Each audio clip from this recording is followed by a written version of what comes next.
Hi all, இன்னைக்கு நம்ம cleaning டஸ்ட்டை தான் ரிவ்யூ பண்ண போகிறோம். இதை நான் மீஷோவில் 145 ருபீஸ்க்கு பர்ச்சேஸ் பண்ணினேன். அண்ட் பேக்கேஜிங் வைஸ் பார்த்தீங்கன்னா வந்துட்டு இன்னும் கொஞ்சம் பெட்டராக இருக்கலாம் அப்படின்னு தான் எனக்கு தோணுச்சு. இதனோட ராட் வந்து பார்த்தீங்கன்னா ஸ்டெயின்லெஸ் ஸ்டீலில் இருக்குது. அண்ட் இதனோட ஹேண்டில் பார்த்தீங்கன்னா பிளாஸ்டிக்கில் கொடுத்துருக்காங்க. தனியாக இது வந்து மைக்ரோ ஃபைபர் மெட்டீரியல். இது வந்து உங்களுக்கு ஃபேன், லைட் இந்த மாதிரிலாம் வந்துட்டு ரொம்ப ஹைட்டாக இருக்கிற எக்யூப்மெண்ட்லலாம் உங்களுக்கு க்ளீன் பண்ணுறதுக்கு ரொம்பவே கஷ்டமாக இருக்கும். ஸோ அதெல்லாம் வந்துட்டு நீங்கள் இந்த டஸ்ட்டர் வச்சு நல்லா ஈஸியாகவே க்ளீன் பண்ணிக்கலாம். இதனோட மெட்டீரியல் மைக்ரோ ஃபைபர் அப்படின்றதுனால இது வாஷபிள் தான். அண்ட் இது வந்துட்டு நீங்கள் வேணுன்ற சைஸ்க்கு வந்துட்டு நீங்கள் அட்ஜஸ்ட் பண்ணிக்கலாம், பெண்ட் பண்ணிக்கலாம். அண்ட் இந்த ராட் பார்த்தீங்கன்னா 8 லெவலில் வந்துட்டு நீங்கள் எக்ஸ்டெண்ட் பண்ணிக்கலாம்.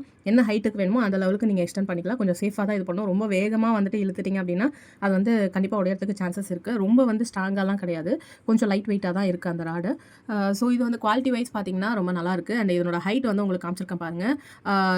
தரையிலேருந்து உங்களுக்கு எந்த அளவுக்கு ஹைட் வருதுன்னு பாருங்கள். ஸோ இதெல்லாம் வந்து நம்ம இந்த மாதிரி டோர் மேலே இதெல்லாம் க்ளீன் பண்ணுறதுக்கு ரொம்பவே ஈஸியாக இருக்கும். இந்த டூல் வேணுன்றவங்க பர்ச்சேஸ் பண்ணிக்கோங்க. நான் கமெண்ட்டில் வந்து மீஷோ கோடு வந்து பின் பண்ணுறேன். அண்ட் இது நிறைய வெப்சைட்ஸ்லையுமே அவைலபிளாக இருக்குது. பட் மீஷோவில் வந்து கம்பேரிட்டிவ்லி ப்ரைஸ் வந்து கம்மியாக இருக்குது. ஸோ ட்ரை பண்ணி பாருங்கள். தேங்க்ஸ் ஃபார் வாட்சிங்.